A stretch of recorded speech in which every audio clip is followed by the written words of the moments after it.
Here are your hosts, Hank Davis and Mello Betts. Hello, everyone, and welcome to another edition of the NFL Fan Podcast. It's Mello's NFL Weekly. I'm your host, former professional athlete Hank Davis. And joining me on the line, as always, he is our resident professor of sports and the gambling guru himself. He's Mello Betts. How are you, buddy? Everything's groovy on this end. Good deal. Mello, we've got what appears to be a lot of news stories to cover. So shall we jump right into the news? Let's do it. It's time for the news, a roundup of all the biggest headlines. All right. Jerry Jones, the general manager, will never relinquish that title with the Dallas Cowboys. Much like Jerry Jones, the owner, will never sell the team. During his twice-weekly radio show, Jones was asked whether he would step down as the general manager. The answer was no way. We are not structured that way, Jones said. We didn't structure it that way with my ownership. There's no way that I would be involved here and not be the final decision maker on something as important as players, and that is a key area. That's never been anybody's misunderstanding. It's been a debated thing, but it's just not going to happen. Now, you keep in mind that Jerry Jones told Bob Costas last weekend that Jones, the owner, would have fired Jones, the GM, by now. Mello, can you make any sense of this convoluted, kooky old man statement? No, and I heard Jimmy Johnson say that after he left, Jerry just took all the titles and stuff. So I really think the dude is a megalomaniac, and if his whole desire is for them to win, but he's got to orchestrate the whole thing. He won't bring in somebody. Yeah, it seems like that he's saying to all of us that, yeah, maybe I'm not doing the best job, but you're going to do about it because it's just not structured that way. Yeah, when the owner makes the last call on everything, he knows. And I think he's getting in the way of himself. I think you're right. With that pride like that. He Yep. reminds me of somebody. Who does he remind me of? Oh, yeah, that's it. The late Al Davis.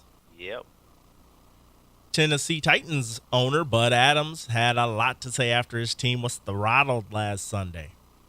In my 50 years of owning an NFL franchise, I'm at a loss to recall a regular season home game that was such a disappointment for myself and the fans of the Titans, Adams told the Tennessean. So, man, he's 89 years old? Wow. Holy moly. We were grossly outcoached and outplayed from start to finish. Oh. Now, Coach Mike Munchak talked with Adams on Monday and said he understands the owner's frustration. I would probably have said the same thing if I were him. Mike, don't you know you never agree when somebody is downplaying you like that because it makes it okay to get rid of you. Any thoughts on this kooky owner? Hey, I mean, if you're the owner and you can't say what's on your mind, I don't know. I don't think there's anything wrong with that, especially when you're at that age. You know, people know you're going to say whatever you feel like saying. I've earned the right. You've earned the right at that age. Can I just correct him on one thing he said? What's that? He said, in my 50 years of owning an NFL franchise, I'm at a loss to recall a regular season home game that was such a disappointment for myself and the fans of the Titans. How long have the Titans been a franchise? Oh, okay. Wow. Caught him in that little bit of a deal there. Yeah, I'm a stickler for the details. He is too, folks. Coach Andy Reid says he still believes the Philadelphia Eagles can turn their season around. I'm sorry. Reid says the Eagles are only off a little bit, and it's just a matter of getting a few things tightened up. Are you freaking serious that he would say that? Mello, please enlighten me. He has to say that. He can't state the obvious that we're in big trouble, guys. A few things tightened up? Yeah, like offense, defense, and special teams. It's like taking your car in and you just need everything. Yeah, minor tune-up. I need a Overhaul. steering wheel. I need visors, an engine, transmission. Oh, my goodness. Let's stick with the Eagles because Michael Vick's brother, he got on Twitter. And if we still had the segment called Turn Off the Twitter, we could make some jokes about that, but we don't. But his brother got on Twitter and just went off, and he said that the Eagles should trade his brother if they're not going to better protect him.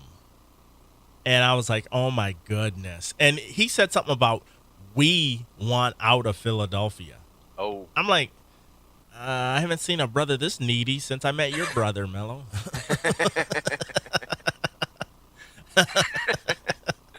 Oh, snap. Well, when have you known Marcus to say anything smart, though? Oh, man. Man. The guy who just, where it says put in name, he just put in a name, not his own. When he took his aptitude test. Yeah. Not good. But you know what? These social networks are getting people in more and more trouble. And it's not even the person themselves. It's the girlfriend, obviously the family members. Yeah. I mean, if you make a tool where pets can start getting on Twitter and Facebook and stuff, they're going to join the fray too, I bet you. They probably would. They'll be like, oh, he wants out. That's a bunch of nonsense. You know, I don't know. I'm just getting tired of hearing it. I mean, it's not going to stop, though, buddy. Yeah, I just wish it would. Kind of like the voices in my head. I wish it would. Just stop. John Elway, in his 16 seasons, had 40 game-winning drives in the fourth quarter or overtime. Mello, don't you think he's synonymous with the comeback kid? I would say, I mean, that's who you think of, really. It is. And if you told me I had 2 minutes to go, who would I pick? I would say, ever since I was a kid, I would have said John Elway. Point blank, period. That's it. But let's fast forward 15 years. Now, Elway runs that team from the front office, and he's got a quarterback by the name of Peyton Manning. And this guy has engineered 48 game-winning drives. Did you know that? No. I didn't either until I read this article. I was like, are you serious? I don't think of Peyton Manning as, oh, he's going to get us down the field and win this game for us. I don't think of him in that light. Not at all. I guess because they ran that high-tempo offense all the time, you probably just didn't notice that, hey, this time they're skating down the field, but there's, less than 2 minutes to play, and they've been doing this all game, Yeah, this time this one counts. The tempo never changed with that cat and all those indie comebacks there. Yeah. I always think of him as a front runner. Kind of like a Tom Brady where, man, out in the lead, this dude's impossible to catch up to him. Ideally, that's how that team was built, because you had the rush-ins that got after you once you got behind and had to pass. That made them so much more dangerous. For the second straight year, Detroit Lions defensive tackle Ndamukong Suh has been voted the NFL's dirtiest player in a poll by the Sporting News. So check this out.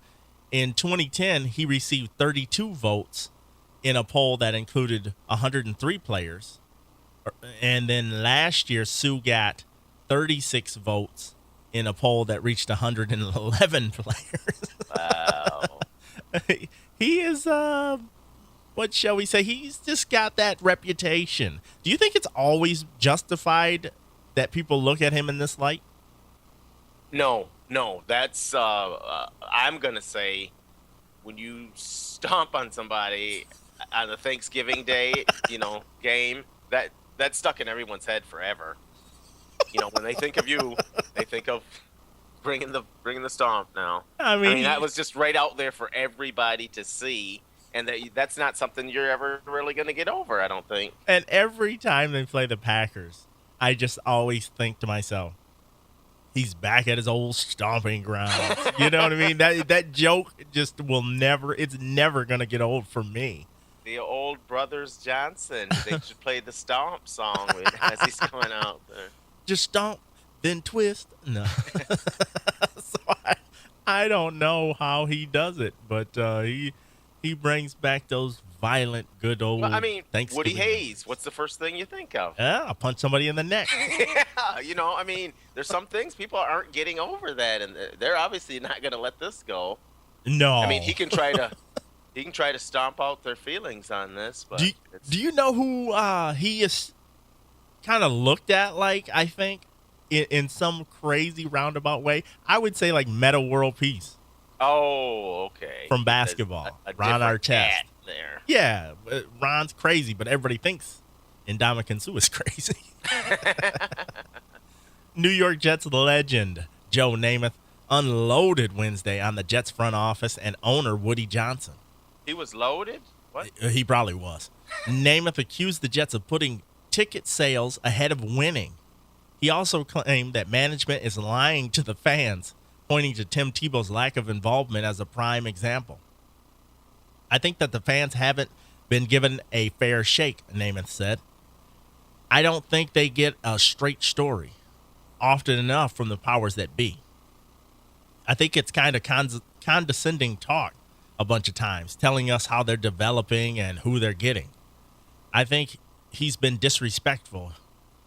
So he's talking about Woody at this point.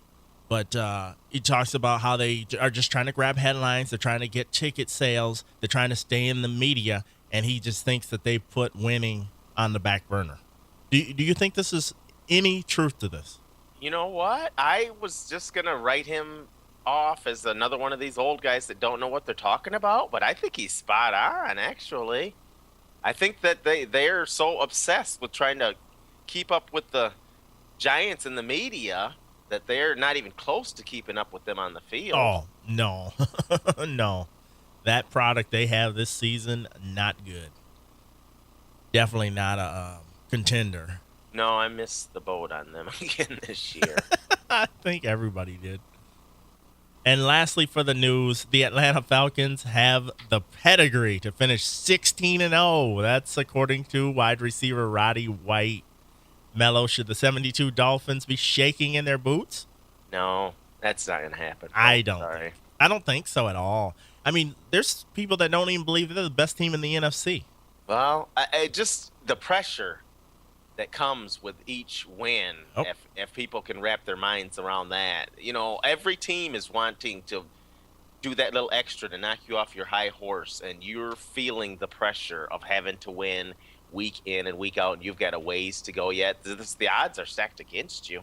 Yeah, it's not going to happen. In fact, I had forgotten they were undefeated until I keep seeing it every once in a while. They've had some really? close calls here. That's usually just like I said when Philadelphia started off the season with them barely getting wins. You knew that couldn't last. 1-point victories weren't going to hold up. Yeah, you weren't winning convincingly, guys. Mello, shall we turn our attention to what seems to be the most favorite segment of the show, according to the fans? That's not football? All right. That's not football.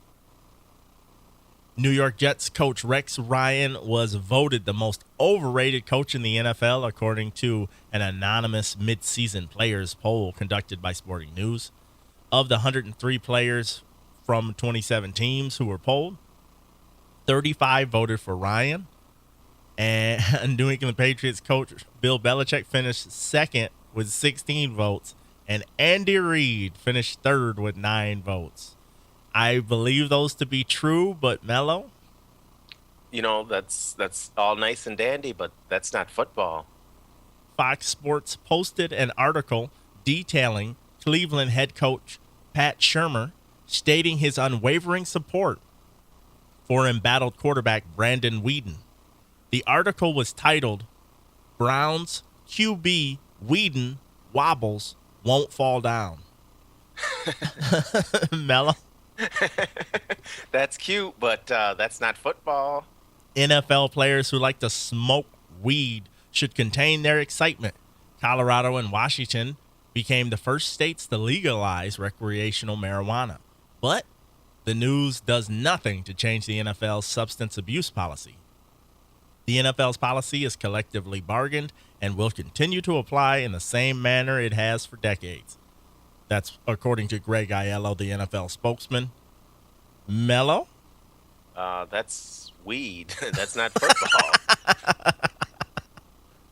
Indianapolis Colts rookie quarterback Andrew Luck feels his performance so far is average at best.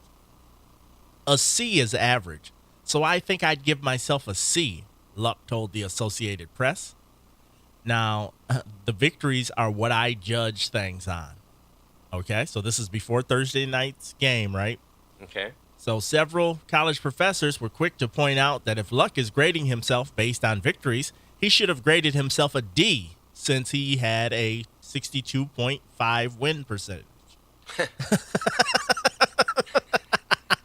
Golly. After the other night, he should be up to what, 66%? Yeah. Mellow. That's mathematics, and that is not football. And lastly, it's been an up-and-down season for Minnesota Vikings quarterback Christian Ponder. The second-year player started the season with the Vikings winning 4 out of their first 5. However, the Vikings' fortunes have changed as the team has lost 3 of its past 4, with the QB completing just 38 out of 74 passes over his past 3 games. Incidentally, Ponder also has a very attractive and public girlfriend in ESPN's Samantha Steele. But don't blame her, Ponder says. She has nothing to do with the losing, Ponder said. We've been dating since the beginning of the season, so it has really nothing to do with anything on the football field. Mello, some of the fans think that Samantha may be sapping our friend of some strength. Well, whatever they're doing, that's not football. So that is it for That's Not Football. But every week, it just seems like somebody says something that we could have went the whole week without hearing, and that's why we created the segment, Shut Up. Shut up! Antonio Cromartie says the New York Jets will make the playoffs, and his big mouth coach was quick to back him up. Mello, any thoughts on that? What year? You're right. He didn't say. You were right. There's a loophole. Yeah. He didn't say if it was this season or next season. It's not this season here. Oh, my goodness. Why would you come out? Why do you, if you're going to make it, just make it. You know what? What do you Those guys love media attention, and I swear some of the time they're just grasping at straws. Yeah, because this is not good, and that's why we want you. Shut up! Yeah, thank you. Oh, my goodness. All right, sometimes I put the old tinfoil hat on, and I come up with a little bit of a conspiracy or something I think is a conspiracy, and I kind of run it by Mello to see what he thinks, and it's time for that to happen now. It's time for the conspiracy sports moment of the week. All right, Mello. Sideline Saints head coach Sean Payton has a loophole in his contract that allows him to get out of the deal if general manager Mickey Loomis was fired, suspended, or left the organization for any reason. Loomis received an 8-game suspension for his involvement in the bounty case. Any chance Sean Payton bails on the Saints, Mello? And why would you have this exact wording in your contract? I've never heard of such. When I heard that, I was like, where did that come from? Is that standard play in these contracts? Could it be that Jason Garrett's going to be out in Dallas, Mello, and Sean is going to pull, what should we say? Who could we compare him to? Who's a turncoat coach? A turncoat coach. Maybe the USC's head coach. Oh, my God. That little turncoat that left school after school. I'm at Tennessee now. Now I'm gone. Now I'm at the rate. No, now I'm gone. You know. He didn't even make a semester at Tennessee, did he? I don't think so. And I don't blame him. But any chance? Or am I just flipping crazy? The word on the street is how close Peyton is to Jerjo, and that he does live. Doesn't he live in Dallas or in Texas? I don't know that. I thought I heard something. There's a little bit of a buzz going on about this, but I was just shocked to hear that that's in your contract. When does that ever come into play? Yeah, and why would that language be in there unless you knew you were up to something? Oh, There you go. Well, it's no surprise to anybody who has a television or even a newspaper delivered to the house once a year that NFL players get into trouble, and that's why we created the rap sheet. Calling all cars. Calling all cars. Be advised, we have NFL players on the loose.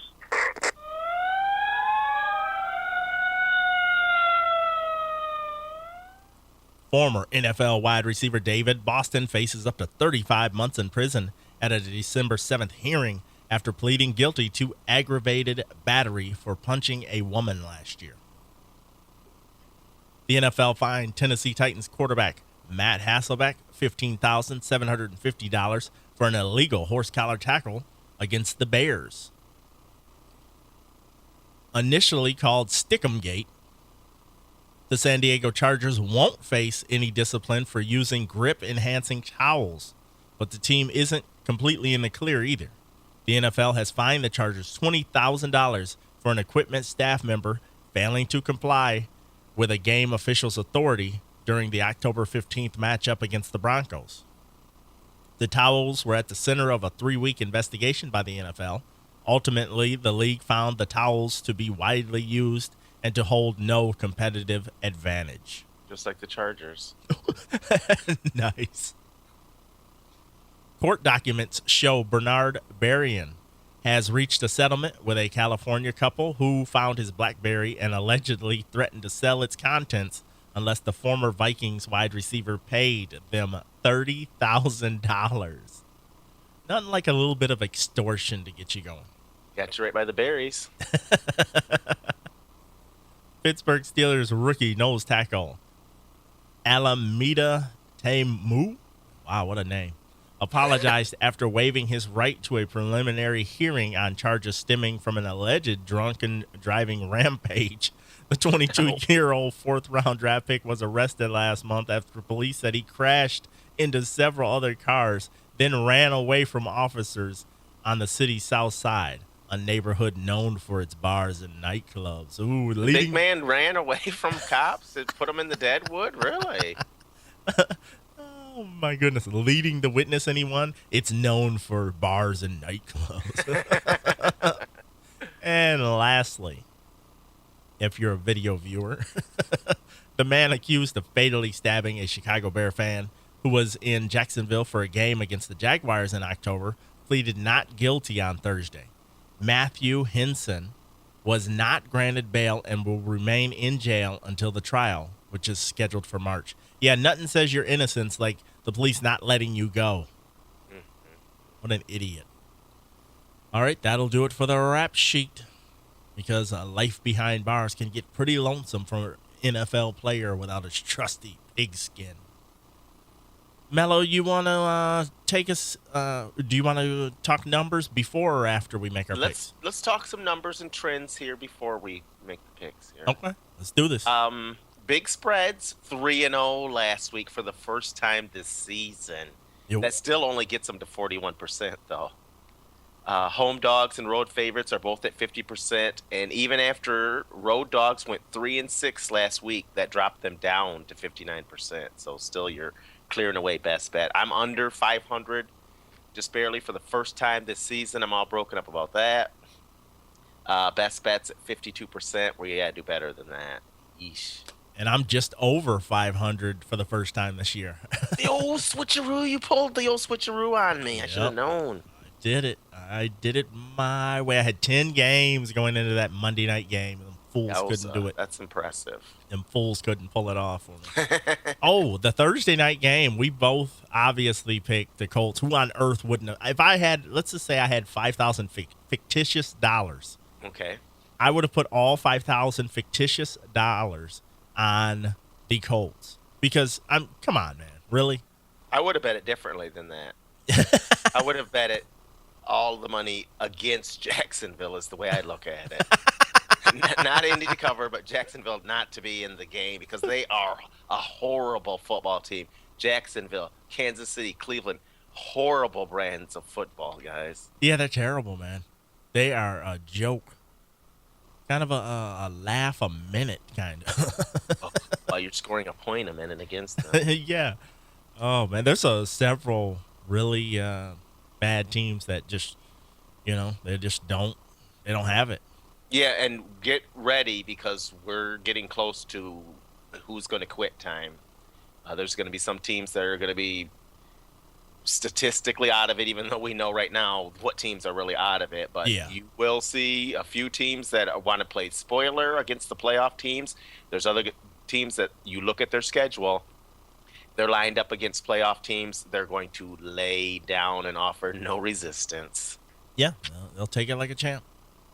Mello, you ready to pick them then? I'm ready. It's time to pick 'em. Remember, picks are made for entertainment purposes only. Thank you, Wayne. All right.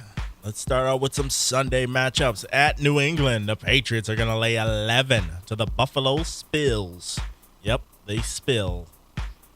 I'm going to take the New England Patriots minus the 11. Buffalo is one of those teams you alluded to. Mello, who you taking? Yeah, I'm betting against Buffalo is my play on this one. Let's be clear on that.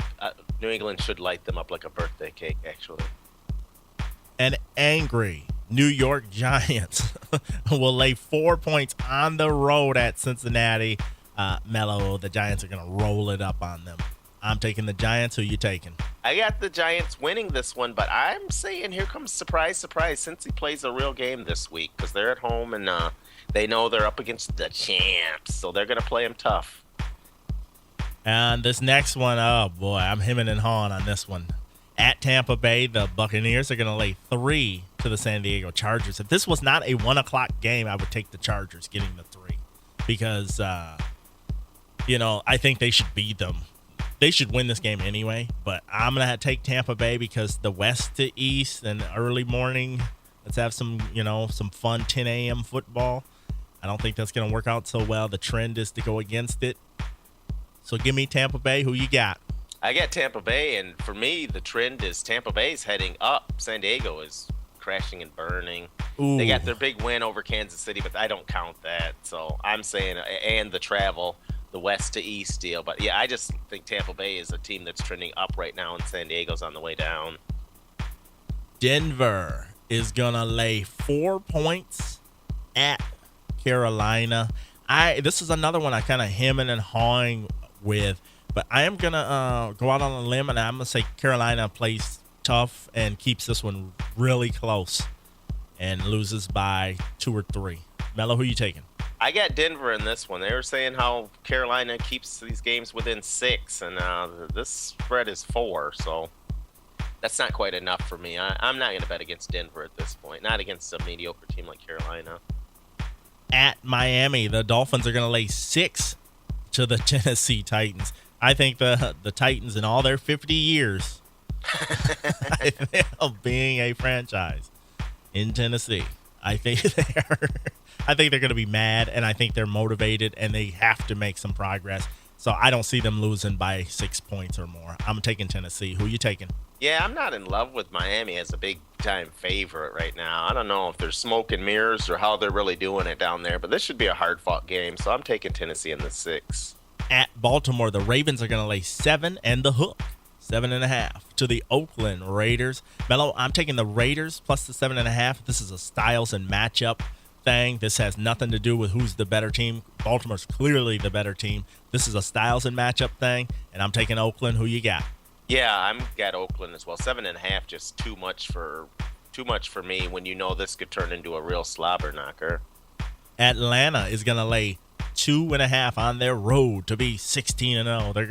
They're gonna be on the road at New Orleans. I am gonna take Atlanta to win by a field goal or more in this game. I think New Orleans is a little hopped up and pumped up over beating the freaking Eagles, but they shouldn't be. And Atlanta's gonna clip them. Who you taking? Same division, aren't they? I am saying this is the trip up. This is the slip up right here for Atlanta. I got New Orleans. He's calling it. I'm calling my shot. Oh, he's calling his shot right here. All right. The Detroit Lions are going to lay 2 on the road at Minnesota. Really? I think Minnesota gets out of this skid, and I think Minnesota wins this game. Who are you taking? I saw a stat last night that said Adrian Peterson has 900 and some yards. That's pretty quiet, 900 and some yards, if you ask me. That means he's doing it all. The quarterback play has just been trending badly, and I don't think it gets any better against the Detroit pass rush. I got Detroit. I think they're trending up right now. All right. At Seattle, the Seahawks are going to lay 6 points to the New York Jets. Oh, my goodness. The Jets should be able to stay within 6 freaking You would points. think so. So I'm doing the flip. I'm taking the Jets. Who you got? I got Seattle. I would take the Jets, but they have burned me so many different times. I just think they'll give in to the noise there, and I think Seattle is the better team. So no faith in the Jets at this point. We noticed how you put in the they've burned me, so now I'm not taking them. Well, Oh, love it. Grudge match. Oh, okay. The Dallas Cowboys and their owner slash GM slash head coach slash drafting machine, Jerry Jones, they're going to lay 1.5 on the road at Philadelphia. I'm sorry. I watched the Eagles play, and I don't see how they're going to win this game. Dallas is going to win this game. Who you taking? I've got Dallas as well. Philadelphia, that mess is just not going to get cleaned up anytime too soon, I don't think. I don't know if you heard Brian Billick was on a show, and he was cracking me up. He said there was a play where the defensive end was waiting for Vic to get into his 5-step drop. And it was true. I seen the play. I know the play he's talking about because it was a play action pass. And he fakes the handoff, turns around, and there's a guy standing a yard deeper than him. How does that happen? I mean, no resistance. And, hey, let's not try max protect or anything.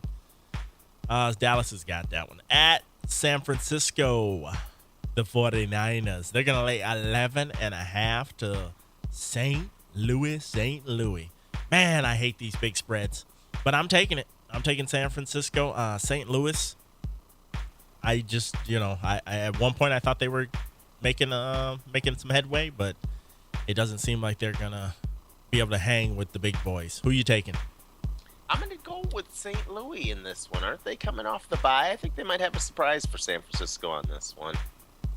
At Chicago in the Sunday night game, the Bears are gonna lay 1 point to the Houston Texans. Bring it, because I am taking the Houston Texans. How quickly people forget. Cutler can look terrible, and when you get after him, I'm taking Houston. I think people are napping at the switch on this one. Who you taking? Yeah, they're so in love with Chicago's scoring defense, but you can't tell me that you can count on your defense to score for you all season long. I just think this will be a different brand of football when they're up against a team that doesn't turn the ball over and has a good running attack and a solid quarterback. I think they're going to be in for a real game, whether they're at home or not, and they have that crappy field as their little advantage. Houston can ball. They can straight out ball. And they didn't like getting run by NFC North Green Bay team, so they're not going to let that happen again. At Pittsburgh on the Monday night game, the Steelers are going to lay 12 points to the Kansas City Chiefs. The Chiefs are one of the most inept teams in football right now. Just like I had to go against the Buffaloes, the Jacksonvilles, and teams like that, I have to go against them. I cannot trust them. Even with 12 points, that could be gone in the first quarter. I'm going to take Pittsburgh because I don't have any confidence that Kansas City will score any points. Who are you taking? Yeah, I did not try to cover the 11.5 with San Francisco, but I will try to cover the 12 with Pittsburgh and the 11 with New England, which is kind of outside the box for me. But like you said, when you're looking at that other team, I mean, we're talking some bad football here. Bad football teams against good football teams usually doesn't work out too well for the bad teams.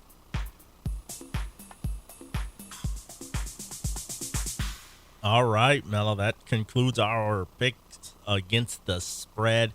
Any final thoughts before we call this show to a close?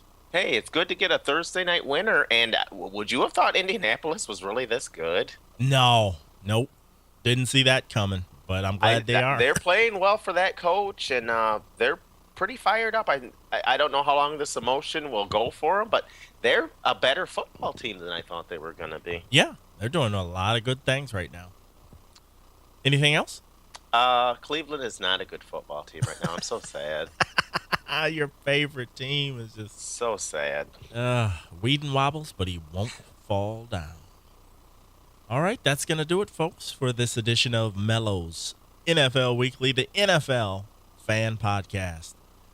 We hope you enjoyed this week's show, and be sure to check out all the shows on tpenetwork.com. That's tpenetwork.com. And you can check us out on Stitcher Radio. It's a cell phone app, and it's in some cars, I understand. You can check us out. Just search for us, NFL Fan Podcast, or search under the NFL shows. We're usually on the top 1 to 3 pages of that. And we appreciate everybody that tunes in. For Mello Betts, I'm Hank Davis. Until next time, my friends, we're signing off. If you have comments or feedback, you can email the guys at tprfans@yahoo.com. That's tprfans@yahoo.com, or call the voicemail line at +1 810 309 8445.